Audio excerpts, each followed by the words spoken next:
Hola amigos, bienvenidos a otro sábado cultural que voy a hacer conforme a algo que les advertí que podía meterle el diente. Espero que los divierta, que los entretenga, que los estimule. Esa es mi única ambición cuando hago estos programas. No es enseñar nada, porque no estoy en condiciones de enseñar nada, sino que simplemente señalar, mostrar con el dedo algunos temas con la ambición de que se interesen, si no los conocen en absoluto, o que se reinteresen si los conocían y después los abandonaron. Eso, nada más. Y antes, eso sí, de entrar en materia, me van a permitir ustedes que les muestre mi libro Envejezca o Muérase, que está disponible, como saben, en el sitio elvillegas.cl/envejezca, y lo van a encontrar ahí a un precio razonable. Y se los digo esto porque ya está apareciendo en algunas otras plataformas libros que algunas personas han comprado de algún modo, o los han conseguido de alguna manera, y los están vendiendo a precios ridículos. Ellos tienen todo el derecho, nadie está obligado a comprar nada, pero les quiero advertir que todavía nos quedan libros. Y antes de entrar en la materia, no voy a dejar de recordarles, amigos, como lo voy a hacer mientras sea necesario, el caso de esta guagua llamada Renato, que tiene un problema de salud que es muy costoso. Aquí la cifra que tengo acá es de 1.600 millones de pesos. Me imagino que no consiste simplemente en el remedio que cueste eso, sino que todo el proceso para recuperar a este niño, esta guagua, que si no se va a morir simplemente. Se entiende que se han hecho gestiones en el Ministerio de Salud. Entiendo incluso que hay un programa que en algún momento se anunció con mucha parafernalia para que gente que se enfrenta a estas situaciones pueda encontrar una salida. No sé cómo va la cosa por ahí. Mientras tanto, uno tiene que hacer lo que puede. Ahí está la cuenta corriente, el banco, cuenta corriente del Banco Estado, etcétera, con los datos para hacer una transferencia. Cualquier plata, una luca, 2, 5, todo sirve, va acumulando. Hasta el momento entiendo que es un poco más del 5% lo que se necesita, lo que se ha recaudado. Yo sé que algunos ya han dado. Yo di, por supuesto, si no, no me atrevería a hablar siquiera del tema. Pero hay otros que demoran las cosas un poquito, que tal vez piensan que mañana lo hago, pasado y no lo hacen, y pasa la vieja. Yo les pido que pensemos simplemente cuánto se gastan en cualquier lesera comparado con usar ese dinero, 5 lucas que sean, para este niño, para esta guagua. Bueno, el tema es este siglo XVIII, que es un tema tan grande, tan vasto, tan complicado, que por supuesto yo no tengo la más mínima ambición o pretensión de tratar ni siquiera el ABC. El mínimo del ABC quizás. Ahora, ustedes es muy probable que hayan visto o sepan de la existencia de libros que se llaman, por ejemplo, Las batallas decisivas, de un autor. Hay un famoso libro que se llama Las batallas decisivas de la humanidad, o Las batallas decisivas solamente, de un autor norteamericano del siglo XIX, que lo tengo por ahí. Hay uno que se llama Momentos estelares de la humanidad, de Stefan Zweig, que son batallas también, varias de ellas, pero hay otras cosas. Momentos en que algo decisivo que afectó el curso de la historia humana se decidió. Por eso es que es decisivo. Pero me atrevo a ampliar el concepto y considerar que en la historia de la humanidad en su conjunto hay épocas, ya no un momento, sino que épocas que no sé si son decisivas, si están decidiendo algo o están reflejando o manifestando algo. Esto quizás sería más preciso eso, pero en todo caso que emergen de en medio de la continuidad histórica, en medio de la enorme confusión de la historia humana, que como dijo más de alguien es un catálogo de crímenes, miseria y locura. Hay ciertas épocas, o sea, periodos, no un año, no una batalla, sino que decenios, a veces un siglo completo, donde se manifiesta que la humanidad se ha pegado un salto espiritual. Digo espiritual en el sentido un nivel superior de ideas, de sentimientos respecto a distintas cosas. Creo, por ejemplo, que una de esas épocas decisivas fue la que se produjo en el momento culminante de la cultura de la Grecia clásica. Estamos hablando de los siglos V, IV antes de Cristo, el gran periodo de gloria del pensamiento griego, de la mente griega, el milagro griego, como dicen algunos. El momento en que aparecen grandes líderes políticos, grandes dramaturgos, los famosos tres que siempre se nombran, Sófocles, Esquilo primero, Sófocles, Eurípides, en orden de aparición. En la época de los grandes pensadores, Sócrates, Platón, los sofistas como Protágoras y otros. La época de las grandes realizaciones arquitectónicas, como el Partenón y otros muchos edificios, pero el Partenón es como el símbolo, o como dicen ahora, el emblema, el edificio emblemático. La época de la gran escultura griega, cuando llega a su perfección de serenidad y armonía, la construcción escultural del cuerpo humano, fue un periodo impresionante de desarrollo de la mente griega, y con eso, aunque esa mente griega era un producto que se estaba explayando, desarrollando en Grecia, y ni siquiera en toda Grecia, que no existía como Grecia, existía un montón de polis, ciudades autónomas. Incluso podríamos restringir todo a Atenas. Pero sin embargo, las ideas tienen esta cualidad, que no importa si están en la cabeza de 3 o 4 personas, o de 300 o 3000 personas en una ciudad, en un lugar específico, tienen una capacidad expansiva si son superiores en algún sentido artístico, científico, filosófico, porque tienen la capacidad para convencer, para encantar, para seducir mentes de su tiempo en otras partes, o de otras partes en otro tiempo, en el futuro. Y la mente griega, en esos siglos 5 y 4 antes de Cristo, quizás podríamos incluir el 6, ese periodo de 1 o 2 siglos, generó un salto en el espíritu humano, aunque estuviera encarnándose y materializándose en ese punto tan específico y pequeño que era la ciudad de Atenas. Un salto. El espíritu humano se descubre a sí mismo, descubre el uso para toda ocasión de la razón, desarrolla la matemática como nunca antes, sobre la base de como un cuerpo arquitectónico coherente y orgánico, sobre la base de axiomas y teoremas. Desarrolla el pensamiento filosófico como un instrumento de la inteligencia humana, independiente ya de toda contaminación o relación con el pensamiento mágico primitivo, con los dioses, con todo ese tipo de pensamiento que, en vez de buscar con la razón la causa de las cosas, la busca en la agencia de dioses, de divinidades. Fue un momento importante, y tan importante fue, tan fértil, que permeó después, con el tiempo, el periodo helenístico, la cultura romana, y hasta el día de hoy hay ecos de esa explosión de inteligencia y de espíritu en el siglo V, IV, quizás VI antes de Cristo. Esa es una época seminal. O sea, hay en ella semillas que hacen que toda la historia previa, que los egipcios, que los sumerios, que los asirios, que esto, que el otro, con sus dioses, con su cultura, con sus cosas valiosas también, todo eso parece prehistoria, al lado de aquella luz que brota en Grecia. Esa es una época seminal. Luego tenemos otra época, o quizás más que época, varias épocas juntas, ya en un plano distinto, en el plano religioso, y es el desarrollo en gran fuerza de la cristiandad. Estamos hablando de una religión, la primera religión que es al mismo tiempo monoteísta y universal.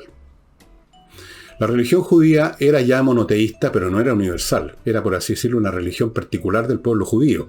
Era Yahvé, o también lo llaman Adonai, era el Dios de ellos, era el Dios judío, era el Dios que tenía un contrato especial con los judíos. No, nunca ha sido el judaísmo una religión que busque proselitizar, no le interesa. El cristianismo, en cambio, es una religión universal. Está predicada y convoca a hombres de todas las naciones. Eso es una característica monoteísta, y sus principios significan un cambio también en el desarrollo del espíritu humano. Algunos dirán, como muchos pensadores posteriores, que fue un cambio para mal, que el mundo con el cristianismo se hundió en otro periodo de oscuridad, pero no es así. No es una manera ecuménica de ver este fenómeno. El cristianismo instaura un énfasis distinto en cuanto a cómo los seres humanos tienen que ver sus vidas. En el caso de la cultura de la antigüedad clásica, los hombres que tenían un ideal, que tenían una visión más o menos específica de qué hacer con sus vidas, que nunca en ninguna época son muchos, normalmente la gente simplemente vive al día, pero hay algunos que desarrollan una agenda, por así decirlo, una visión filosófica, ética acerca de qué es lo que se supone que yo debo hacer en este mundo, cuáles son las cosas que yo debo buscar. En el caso de la antigüedad clásica, eso se refleja en distintas filosofías, en la ética nicómaco de Aristóteles, en el pensamiento de los epicúreos, de los estoicos, muy especialmente. Antes de eso se refleja en la épica del héroe, el hombre que supera a los demás por su fuerza, su vigor, su virtud, su valor. Virtud, se entendía, la palabra originalmente no significa, no tiene el sentimiento o el significado que tiene hoy en día en su asociación con la cristiandad. Virtud es fuerza, básicamente. Un hombre virtuoso no es un hombre que hace cosas buenas en la antigüedad clásica, es un hombre victorioso, un hombre triunfador, un hombre que le pone la pata encima a los demás. El culto al héroe, al Ulises, que sigue estando presente en formas distintas en todo el resto del pensamiento de la antigüedad clásica, solo que ya no se piensa tanto en el guerrero como, por ejemplo, en el caso de la filosofía estoica, en el hombre que es capaz de dominar sus pasiones, de llegar y conseguir un estado de ánimo que en griego se llama ataraxia, que es un estado de reposo, de indiferencia, para decirlo ahora en latín, en griego también, apatía, no, sin pasiones, sin patos. Y aparece el cristianismo y se centra en la salvación, en el otro mundo. Ya no se trata de ser virtuoso, de ser aquí un filósofo, un sabio que controla sus pasiones, que trata de sobrellevar la vida, que es repleta de desgracias, dolores, fatalidades, frustraciones, de la mejor manera, una especie de terapia para no sufrir tanto. No, la salvación, la vida eterna en unión con la divinidad. Y en lo terrestre, en lo terráqueo, mientras esto ocurre, mientras uno se vive esto aquí en la tierra esperando salvarse en otro mundo, se plantea el elemento ético clave del cristianismo, que es caritas, caridad, la compasión. Eso fue un vuelco enorme, por mucho que costó y nunca se logró realmente materializar del todo, ni mucho menos. Un cambio en la actitud del ser humano con respecto al prójimo, con respecto al mundo, con respecto a muchas cosas. El caso extremo de materializar este concepto cristiano, yo creo que lo refleja el famoso San Francisco de Asís, que habla de hermano sol, hermana luna, que encuentra corazón para los animales, para toda criatura viviente. Ese es el corazón del cristianismo, que como todo ideal se encarna en muy pocas personas. No hay ningún ideal, salvo raros momentos y de una forma bastante distorsionada, que conquiste el corazón y guíe la conducta de mucha gente. Eso es rarísimo, y cuando llega a ocurrir dura muy poco, momentos de entusiasmo colectivo, y ya en forma distorsionada, si no, no habría habido un entusiasmo colectivo. Y ahora llegamos, para no seguir lateándolos a ustedes, llegamos al periodo que vamos a tratar, que en realidad no es puramente el siglo XVIII, sino que parte, diría yo, en el último tercio o el último cuarto del siglo XVII. Y quizás el hombre que ejemplifica mejor el tremendo cambio de aguas que se empieza a producir en este periodo, el hombre que inaugura ese periodo en cierto sentido, bueno, hay varios, pero voy a nombrar a uno que me parece fundamental, es Isaac Newton, en el campo de la ciencia, con su concepción acerca de la mecánica celeste y la manera como enfoca el tema de los movimientos de los de los cuerpos, los planetas y cualquier objeto con procedimientos lógicos, matemáticos. Fue una tremenda revolución científica. Pero antes de entrar a elaborar un poquito que sea sobre esto, ustedes me van a permitir, dándome un salto cuántico a otra cosa, que les hable de Oxinova, que en el campo de eliminar olores también ha sido un salto cuántico. Es todo un producto que se desarrolló en Estados Unidos hace unos 15 o 20 años en un laboratorio norteamericano, y consiste en que ellos desarrollaron una colonia de bacterias que su alimento son las bacterias del mal olor. En realidad, las bacterias del mal olor es toda una categoría y distintas variantes. Son lo que se llaman las bacterias aeróbicas también, pues están en el aire. Son las que entran en un cuerpo muerto, en un tejido muerto, y empiezan a trabajarle ahí, a descomponer, y ahí vienen los malos olores. Este producto viene en un sobre, como este, con un polvito. Ustedes echan esto en 1 litro de agua, y a la media hora o a la hora se empezó a desarrollar la colonia de bacterias. Enseguida ustedes toman el azafate con ese litro de agua, lo vuelcan allí donde están los malos olores, por ejemplo un pozo séptico, y se acabó el problema, por meses de meses, porque van a destruir las bacterias del mal olor. Esto también, por supuesto, sirve y funciona muy bien. Yo lo he probado en mi casa de muchas formas. En mi casa, por supuesto, tiene salida alcantarilla, no tiene pozo séptico, pero tengo animales. Los animales, uno les barre la caca del patio, pero siempre quedan partículas.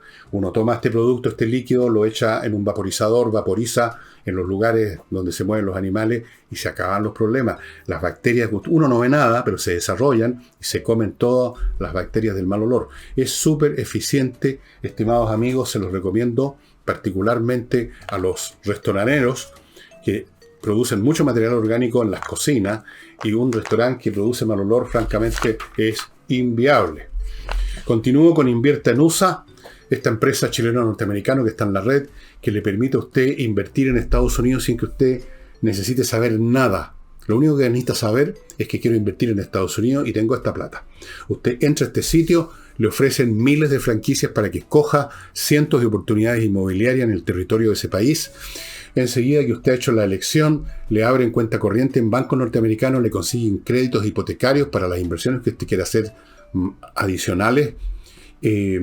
Lo ayudan a moverse en ese mercado, en el mercado norteamericano, lo están asesorando todo el tiempo y le pueden conseguir una visa de residencia. Invertir en USA ahora no puede ser más fácil. Y termino este bloque con el Centro Médico y Psicológico Integral Avanzar, especialmente centrado en temas psicológicos. De hecho, atienden en temas de psiquiatría para adultos, en temas de psicología para todas las edades, fonoaudiología infantil, llevan a cabo evaluaciones y peritajes, test de Rorschach, evaluación neuropsicológica, etc. Todo esto es súper importante en estos tiempos donde, como usted quizás ya ha visto en la prensa, hay muchas personas, incluso uno mismo puede ser una de ellas sin darse cuenta, que han sufrido por los problemas políticos, la pandemia y por tantas cosas que ha pasado en Chile últimamente. Están un poco fuera de su equilibrio o bastante fuera de su equilibrio, están desarrollando forma insidiosa, que no se nota, problemas psicológicos que cuando llegan a notarse ya son bien difíciles de tratar personalmente. Y con los niños esto es peor porque uno no tiene el contacto que tiene consigo mismo. Los niños viven en su mundo, desarrollan el problema, uno no ve nada hasta que queda la crema, como ha ocurrido tantas veces lamentablemente. Avanzar, atención presencial u online, ahí está la dirección de este centro.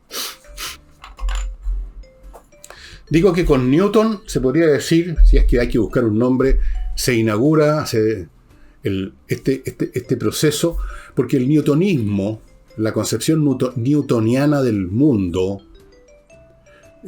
rebalsó los límites de lo que podríamos llamar la ciencia físico-matemática. Se convirtió en un modo de pensar. Por ejemplo, pensadores del siglo XVIII propiamente tales, y todos conocidos por todos como Voltaire, fueron en gran medida y en muchos sentidos divulgadores de Newton, y no fue el único. El newtonismo era algo que se divulgaba como un nuevo credo, como una revelación, que fue efectivamente eso. Cómo se podían explicar un montón de fenómenos que antiguamente, antes de Newton, como mucho antes de Newton, tendían a asociarse con la voluntad divina o con conceptos vagos y que no tenían ninguna concreción. Viene aquí un hombre y encuentra explicaciones como las que podríamos dar hoy día físico-matemáticas del tema de la gravitación universal. Pero esto se expandió para todas partes. Es como que en un momento dado se produjo, no solo a partir de Newton, desde luego, hay otros procesos que venían en marcha, se produjo una explosión de intelecto, como había ocurrido en la antigüedad clásica en Grecia, pero esta vez en toda Europa. En toda Europa, en el campo de la filosofía, de la ética y de la religión, y de las ciencias físicas, las ciencias naturales, llamémoslo así. En esa época se hablaba no de ciencias, sino que el lenguaje que era filosofía natural, se referían al estudio de la naturaleza. En todas esas cosas empiezan a aparecer visiones, podríamos llamarlas modernas, científicas. Incluso en el campo de la religión. Un número importante, y lo mencioné en un programa, de personas muy vinculadas con credos religiosos, clérigos en el caso de la cristiandad, o en el caso de las confesiones protestantes, o gente muy religiosa, hicieron distintos intentos de poner al día su confesión religiosa con esta nueva mirada. Trataron de echar a un lado todas las cosas que eran inaceptables, que resultaban absurdas, en vistas del raciocinio y de esta mirada nueva, cosas que estaban en la Biblia. Empezaron a tratar de buscarle arreglo, algunos hablaron de que esto eran alegorías, y por eso que habían sido escritas así, porque la gente de ese periodo antiguo no habrían entendido de otra manera lo que estaba enseñando la Biblia, etc. Se buscó ayornar la religión, como lo intentó mucho tiempo después, en el siglo XX, Juan XXIII, ¿se acuerdan? En el famoso Concilio Vaticano II, creo que fue, no me acuerdo.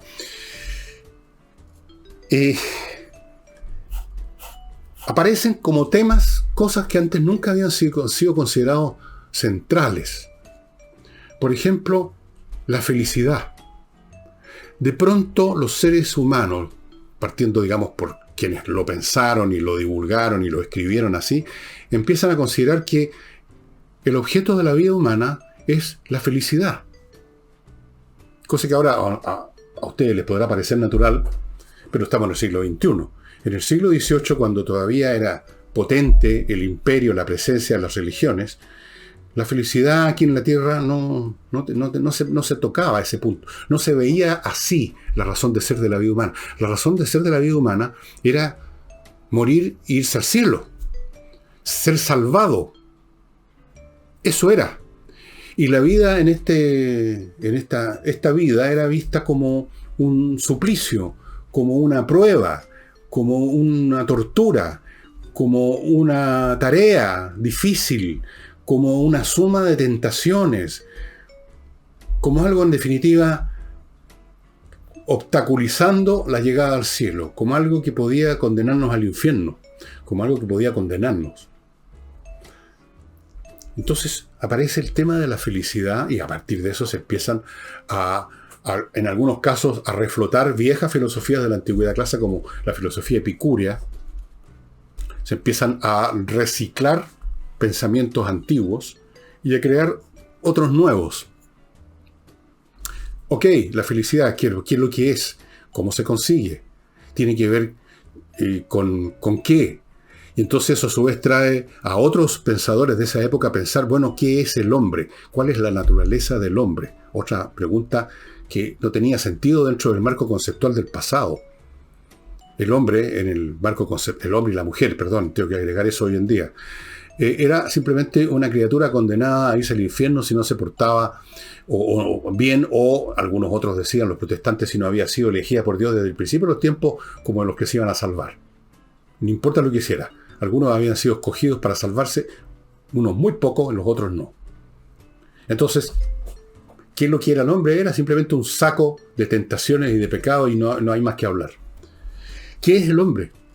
Y entonces aparecen ahí una serie de pensadores muy importantes que ustedes seguramente conocen, como Hobbes, aquí los tengo anotados algunos. Hobbes, el autor del Leviatán, que considera que el hombre básicamente es un animal depredador, un hombre que egoísta, que busca su bien, y por eso, dice él en Leviatán, para poder vivir en sociedad se requiere un Leviatán, el Estado monárquico en su época, que tiene el monopolio de la fuerza y le impone a todos una ley para que podamos coexistir sin matarnos unos a otros. Entonces el hombre ahí en el fondo aparece como un personaje bastante salvaje. Tenemos a otro señor, se llama Mandeville, más o menos pensaba de la misma forma. Tenemos a La Rochefoucauld, un francés que ustedes probablemente hayan visto, leído alguna vez o conocido y no saben qué es de La Rochefoucauld, estas famosas epigramas o pequeñas frases donde él definía, encontraba los resortes de la acción humana, siempre de una manera muy pesimista. Lean ustedes las frases de él. Luego aparecen personajes como David Hume, o como Adam Smith, el famoso autor de La riqueza de las naciones, pero que antes de escribir La riqueza de las naciones estaba más interesado en tratar de descubrir la riqueza del espíritu humano, o sea, cómo funcionábamos los seres humanos. Y entonces hay otros pensadores que ven que lo esencial del ser humano es la simpatía de unos hacia otros, que de forma natural los seres humanos nos acercamos a los demás, tenemos afecto por los demás o tenemos simpatía por los demás, y otros, bueno, tratando de buscar un camino intermedio, que el hombre es realmente tan afectuoso con los demás, o somos, como lo dice esa frase en latín, homo homini lupus, el hombre es el lobo del hombre, o sea, un depredador otra vez. Todas esas discusiones, todos esos análisis, y hay muchísimos, ya les voy a mostrar el libro donde está todo eso, no existían antes. Es una exploración que antes no se hacía. Es el hombre descubriéndose o redescubriéndose a sí mismo en un nivel más sofisticado y más elevado del que lo habían hecho los griegos en la antigüedad clásica.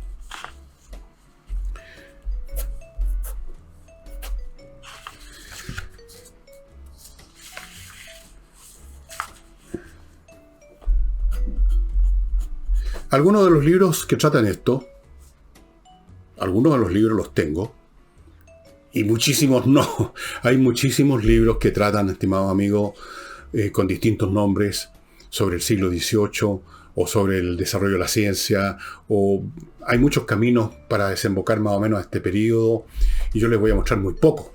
Les voy a mostrar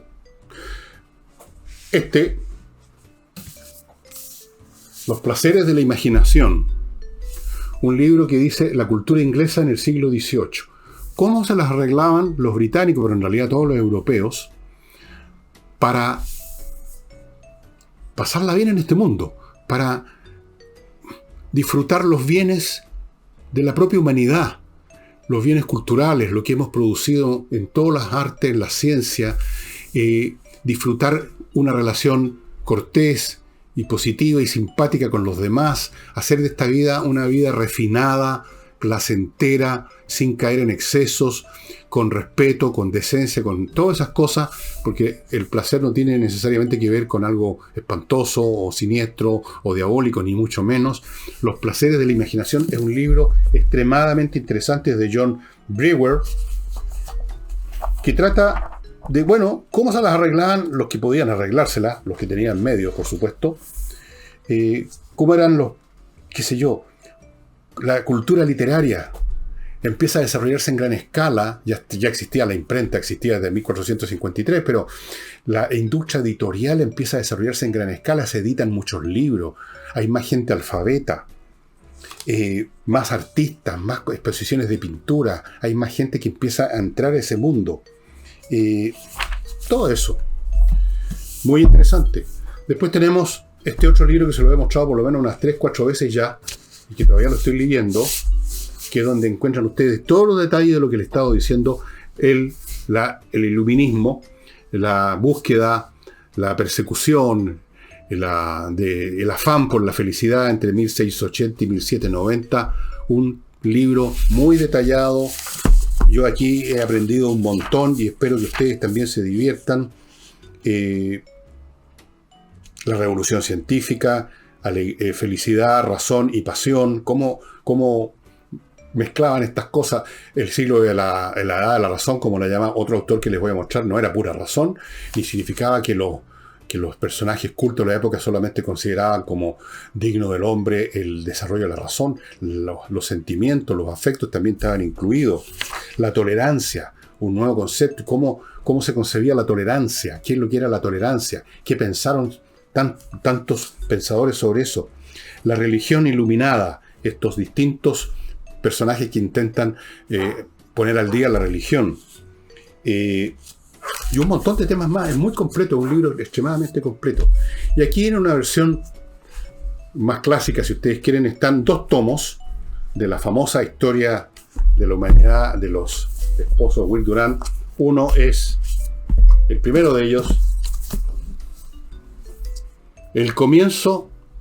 comienza la edad de la razón. The Age of Reason Begins, de Will y Ariel Durant, personajes de los cuales les he hablado con mucho cariño. Les tengo mucha estimación a estos 2 personajes que ya murieron hace unos 20 años, un poco más, 30 quizá.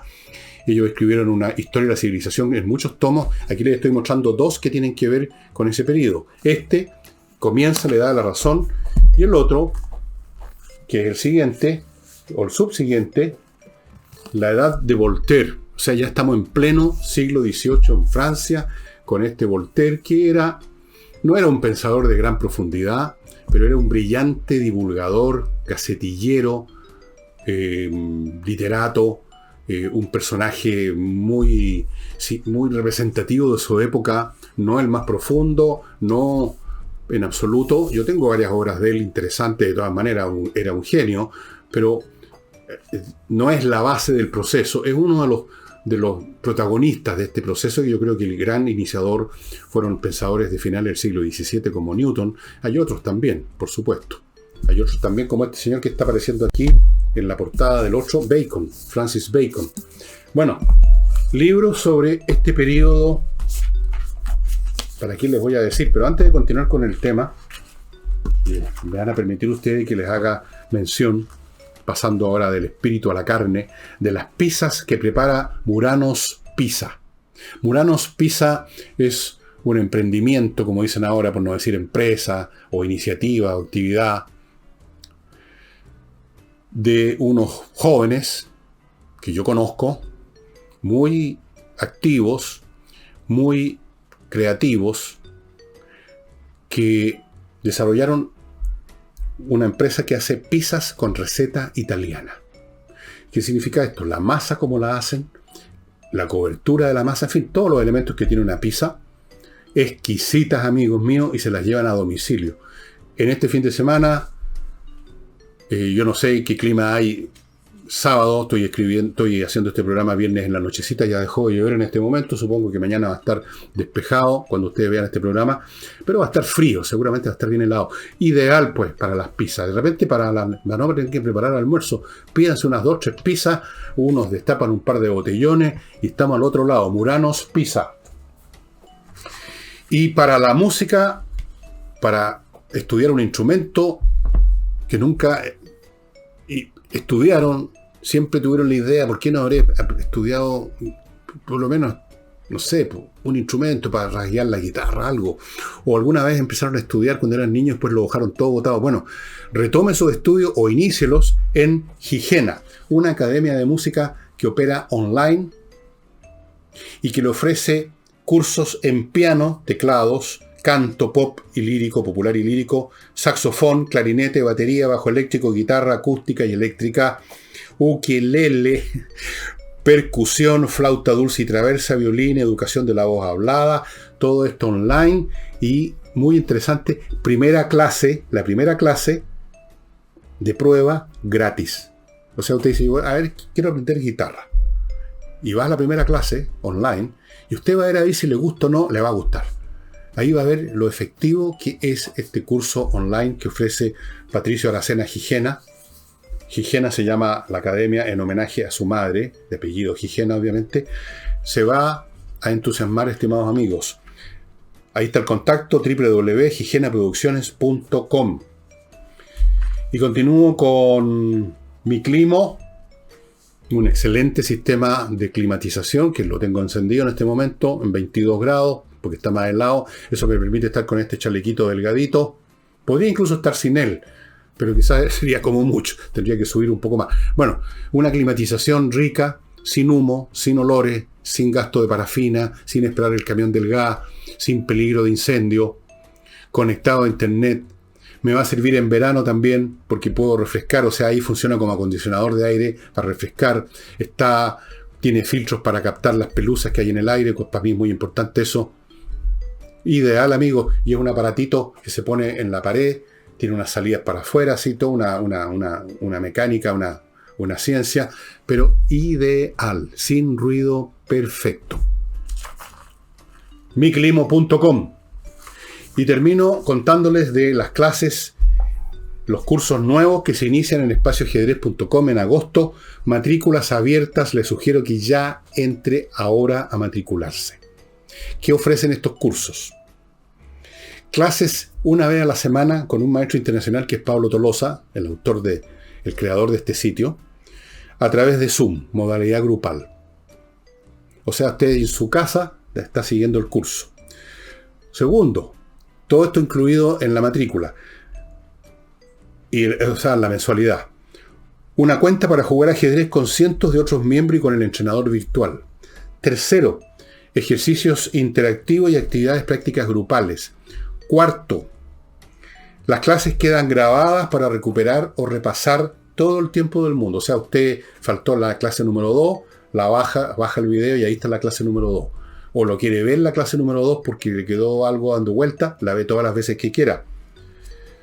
Quinto, todos los alumnos reciben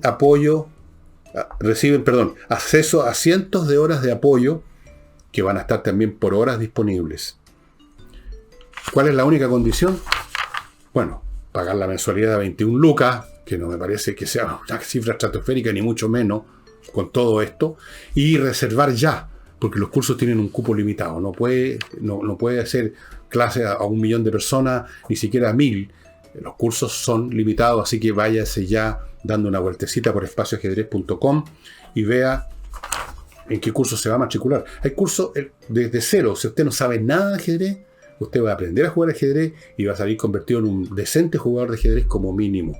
O sea, va a poder jugar una partida como corresponde, sin que le hagan mate en 5 jugadas, digamos, sin que se le caiga la reina, sin hacer el ridículo. Va a convertirse en un jugador razonable, mínimo. Ahora, la última cosa que queda por dirimir, por así decirlo, quién soy yo, pero voy a tirar una especulación, una especulación. ¿Qué es lo que hace que existan estas épocas? ¿Por qué en un momento dado aparece esta explosión espiritual en Grecia? ¿O aparece el cristianismo como algo nuevo que conquista gran parte del mundo? ¿O esta edad de la razón, o edad de la iluminación, o el siglo de las luces, como lo llaman otros? ¿Qué es lo que hace? ¿Por qué? Bueno, punto número 1. Por supuesto, hay individuos concretos de carne y hueso que piensan algunas cosas importantes que se difunden. La religión cristiana no vino sola. Hubo un Jesucristo y luego hubo un San Pablo. Y hubo los apóstoles. O sea, estas cosas no son como un virus que anda en el aire. El Islam, que en cierto sentido fue una revolución, también no lo traté porque conozco menos de eso, no me trato de meter en cosas que no sé tanto. El Islam también alguien lo inicia, Mahoma. En el caso del siglo de las luces o la edad de la razón, les he yo mencionado a Newton, pero esa es solo una parte de la explicación. Uno puede preguntarse por qué este personaje que aparece como el padre fundador o el iniciador o uno de los fundadores, ¿por qué fue eso? Un fundador, un iniciador, ¿de dónde sacó esas ideas? Y luego la segunda pregunta, ¿por qué esas ideas se difundieron, cobraron fuerza en vez de extinguirse con su autor? Y la explicación, yo creo que todos la tenemos, es bastante evidente. Hay algo en los tiempos que se ha ido preparando inconscientemente para recibir esa nueva idea, y esa nueva idea a su vez es el resultado de la acumulación. La historia humana, la historia y la cultura humana, el pensamiento humano es una historia de acumulación. Una cosa hace posible otra, a veces en forma directa, como una emanación de lo anterior, como una continuación más elevada de lo anterior, o a veces por contradicción. Es decir, se desarrolla todo un cuerpo de ideas, pero al desarrollarse muestra sus falencias y aparece una idea contraria que lo da todo vuelta, pero lo da todo vuelta porque existía algo a que darle vuelta. Por ejemplo, la concepción astronómica de Copérnico, en que el Sol es el lugar alrededor del cual giran los planetas, es el inverso de la concepción de Ptolomeo, donde la Tierra era el centro. Pero para Copérnico desarrollar su versión, tenía que conocer, tenía que estudiar y encontrar las debilidades de la teoría de Ptolomeo. O sea, incluso al superarse, y diría yo necesariamente al superarse una idea, se está uno apoyando en todo lo anterior. Lo dijo el propio Newton. Newton dijo, si he visto más lejos es porque me he subido a hombros de gigantes, o sea, sus antecesores. Hay una acumulación histórica. La cultura se acumula, especialmente la cultura científica, especialmente, pero en todas hay un desarrollo, incluso en la filosofía. La filosofía no es una suma de una serie de señores, cada uno con su teoría, con su sistema del mundo, de cómo es el cosmos, de qué somos nosotros, independientes y distintos, a veces parecidos, a veces opuestos. Hay una más escondida que en la ciencia, más oculta que en la ciencia, hay un desarrollo progresivo. Los problemas, la manera como se problematizan los temas en filosofía, dependen de cómo se problematizaron y las supuestas soluciones que se dieron antes. Si ustedes examinan un tratado filosófico actual que tenga que ver con temas de la teoría del conocimiento, por ejemplo, van a darse ustedes cuenta inmediatamente que el asunto es mucho más sofisticado que como veía esto Aristóteles, pero a su vez esta sofisticación depende de que hubo un Aristóteles en su momento. Hay una acumulación, y en eso consiste el progreso en cierto sentido. Hay una acumulación que va no solamente en la cabeza de estos genios, de estos grandes talentos, de estos profetas que aparecen y se las mandan con una teoría, con una visión nueva. También va ocurriendo de manera más difusa en la mente de gente común y corriente. En este libro, precisamente, que les he mostrado ya varias veces, discutiendo el tema de la brujería, explica él que el fin o la rápida desaparición o disminución de esta manía por encontrar y quemar y destruir personas a las que supuestamente eran brujas, que llegó en un momento culminante a la muerte de miles de personas al año en Europa. De repente eso se hundió porque silenciosamente, oscuramente, inconscientemente, en la mente de muchas personas, alimentadas por nuevas situaciones del mundo real, alimentadas por algo que habían escuchado por aquí, algo que alguien había leído y contado en la cantina del pueblo, se iban produciendo cambios imperceptibles que en un momento dado llevan a cambios de postura, de opinión, o dejan a la persona preparada para escuchar, para entender a ese tipo que va a crear en un nivel superior una nueva visión. Entonces no fue simplemente que el tema de la casa de brujas desapareció porque llegaron unos cuantos tipos a demostrar que era estúpido y absurdo, como hubo tipos que escribieron libros sobre eso, demostrando que era estúpido y absurdo. No habría sido suficiente si no hubiera habido una preparación mental progresiva y acumulativa en la mente de millones de individuos. Y en un momento dado, esas personas que quizás hace 15 años iban a ver cómo se quemaba una bruja, de pronto ya sienten que el asunto no tiene mucha sustancia, que el asunto no corresponde, que es un grave error, que esto no tiene pies ni cabeza. Hay una acumulación. Y como toda acumulación, antes de llegar al punto crítico, a la masa crítica en que se revela algo nuevo, esa acumulación ocurre subterráneamente. Entonces, a lo largo de toda la historia europea previa al siglo XVIII, se estaban acumulando procesos de desarrollo intelectual en el campo de la ciencia. Por eso que en este libro de Will Durant aparece Francis Bacon, que es del siglo XVI. Empiezan por aquí, por allá, a desarrollarse nuevas ideas que por supuesto son combatidas por las ideas oficiales, por el discurso políticamente correcto del momento o religiosamente correcto, pero poco a poco se van abriendo paso porque aquí interviene un tercer factor y es, llamémoslo así, la razón es un poder incontenible. Las mentiras, los errores, las supersticiones, los clichés pueden en un momento dado conquistar a mucha gente, pero llega un momento en que precisamente porque son mentiras y porque son clichés, o en otras palabras, porque no tienen relación con la realidad, sino que son fantasías, invenciones, mentiras a veces, tarde o temprano se desploman. La razón es como un ácido, corroe todo lo que no es de oro, lo que no es de valor, lo que no tiene un valor de realidad. Todo lo demás lo destruye. Entonces, poco a poco, esta acumulación va produciendo en algún momento dado una explosión. Una explosión en Grecia, una explosión en la época de la cristiandad, cuando se revela para muchos, quizás en un proceso progresivo, que no, ¿cómo era esto de ir al circo a ver matarse unas personas? Cosa que durante siglos había sido un espectáculo común y corriente, como quien va al cine. Vamos al Coliseo a ver 20 parejas de gladiadores que se van a hacer pedazos. Y llega un momento en que con las nuevas ideas, con las nuevas concepciones, eso ya era inviable. Es esa acumulación que en un momento dado, cuando llega al mono 100, digamos, como dicen los ingenieros, cuando llega a cierta masa crítica, como dicen los físicos, se produce una reacción en cadena.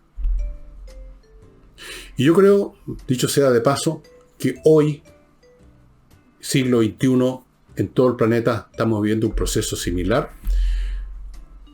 con todas las distorsiones, aberraciones, exageraciones e idiotismos con que estos procesos ocurren. Porque no crean ustedes que esto es lineal. O sea, se pasa suavemente de lo erróneo a lo verdadero, de lo monstruoso a lo correcto, de lo deshonesto a lo ético. No. Hay distorsiones tremendas, especialmente con ciertos tipos o ciertos ámbitos de la vida social donde el pensamiento tiene menor peso, el pensamiento racional, y ahí el cambio es movilizado llamémoslo por las movilizaciones de mucha gente que son movilizadas precisamente porque las ideas han sido distorsionadas, simplificadas, porque si no la gente no sigue algo que no sea entendible por ello. Entonces hay muchas distorsiones, pero detrás de eso hay una explosión espiritual que está tomando en cuenta ciegamente la mayor parte de las veces nuevas circunstancias, nuevas situaciones. Yo creo, por ejemplo, que lo que vemos hoy en día en el mundo, repleto de estupideces y de exageraciones y de incluso monstruosidades, en todo orden de cosas, en todos los movimientos que forman parte de este proceso, en su raíz son correctas, pero en su expresión, en la forma como se materializan, son brutales. Como pasó con la misma cristiandad, que en un momento dado masas de fanáticos estúpidos salían a matar paganos, a destruir arte pagano, a quemar bibliotecas. Claro, pero eso era el lado B de un proceso de superación espiritual, como yo creo que fue el cristianismo en comparación con la ética de la antigüedad clásica. Creo yo. En una de esas no es así, pero así es como lo creo yo. Y eso es todo, estimados amigos. De todos estos libros que les he mostrado, digamos, el más actual es este. Y el otro de los placeres, que le mostré también. Se los pongo acá para que los vean bien. Estos libros los van a encontrar en Amazon. Y en cuanto a Will Durant, bueno, Will Durant, estos libros están en castellano, me parece. Hay que buscarlos en librerías de viejo, en Mercado Libre, en AV Books. Si usted lee inglés va a tener menos problemas porque se editó mucho en inglés, en castellano un poco menos, pero también se pueden encontrar. Y el tema es que puede encontrarlos también así en tomos aislados, no necesita comprar los 12 o 13 libros de toda la historia de la civilización de Will Durant y su señora. Puede encontrar tomos aislados, este y otros también. Y eso sería, estimados amigos, todo por hoy. Espero haberlos entretenido. Quiero insistir y repetir, el siglo XVIII es extremadamente interesante. Es mucho más de lo que ustedes sepan sobre él. Yo pensé que sabía bastante de él y me he dado cuenta últimamente que no sabía prácticamente nada. Lo mucho más complejo, profundo y sustantivo que fue este proceso de iluminación en Europa, mucho más allá de lo que escribían los Voltaire o en la enciclopedia de Diderot y D'Alembert o lo que dijo este filósofo, teólogo alemán Wolff. Hay mucho más, pero mucho, mucho más. Y es re interesante porque es una manera de ver cómo nacen crecen, se desarrollan y se difunden nuevas ideas, y a veces no solamente nuevas ideas, sino que concepciones radicalmente nuevas sobre el mundo, que es lo que pasó en el siglo XVIII. Lamentablemente después, a finales de ese siglo, como ocurre siempre con estas iluminaciones, vino inmediatamente una noche muy oscura, el periodo de la Revolución Francesa, las guerras napoleónicas y un montón de cosas más, pero siempre ocurre de esa forma, hay como una reacción negativa, como que vuelve la noche, como que hay un eclipse, pero igual lo que se logró, lo que la humanidad logró conquistar mentalmente en un periodo de luz, queda. Y luego del periodo de oscuridad, de las guerras, de las batallas, de la reacción, etc., se expande ya como cosa normal, como el estándar, como el nuevo estándar. Y eso sería todo, estimados amigos. No se olviden de Renato. Vean al principio del programa la dirección de donde ustedes pueden aportar. Y eso sería todo. Espero que nos veamos el domingo, ustedes y nosotros, con Álvaro Sala. Nos vemos. Chao.